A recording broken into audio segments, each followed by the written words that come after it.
আমি আপনাদের কাছে বলতে চাই যে এই যে ইনস্ট্রুমেন্টস আপনারা ল্যাবে দেখছেন, যখন আমরা ক্লাস গ্র্যাজুয়েশন লেভেলে যাই, যখন কলেজের ল্যাবরেটরিতে যাই, তখন এই ইনস্ট্রুমেন্টস এর নাম মুখস্থ করতে করতেই আমার 3টে মাস কেটে গেছে, কারণ আমরা পরিচিতই ছিলাম না কারোর সাথে।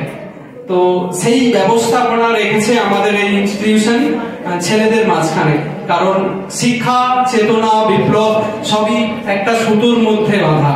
সেই সুতোকে নিয়ে আলোচনা করতে লেগে নিচ্ছি আমাদের পরবর্তী স্যার মনীষ স্যার। স্যার একটু আসবেন।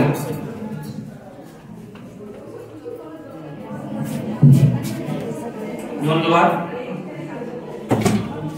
আমাকে কিছু বলার জন্য। বর্তমানে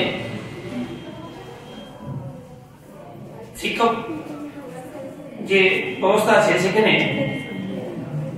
প্র্যাকটিক্যালটা সত্যি শঙ্করবাবু বলে গেলেন, প্র্যাকটিক্যাল জিনিসটা অনেকটা ছেলেকে ডাইরেক্ট নলেজ দেয়। আমরা এমনি পড়ি, কথা আছে বুক ইজ নলেজ, তার সাথে সাথে সে যদি থিওরিটিক্যালের সঙ্গে সঙ্গে প্র্যাকটিক্যালের জিনিসগুলো চাক্ষুষ অর্জন করবে, সেটা অনেকটা তার জ্ঞান অর্জনে আরো একদাকে এগিয়ে রাখবে। এই জন্য আমাদের অনেক টিউশন আছে, সেগুলো আমরাও পড়াই, সেগুলো বেশিরভাগই থিওরিটিক্যাল।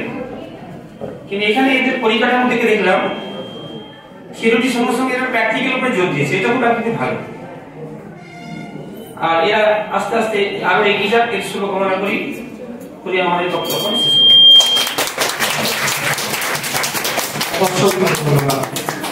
আমরা মনীষ স্যারের কাছ থেকে বক্তব্য শুনলাম। স্যারকে অসংখ্য ধন্যবাদ জানাই ইনস্টিটিউশন অফ সায়েন্স এডুকেশনের তরফ থেকে।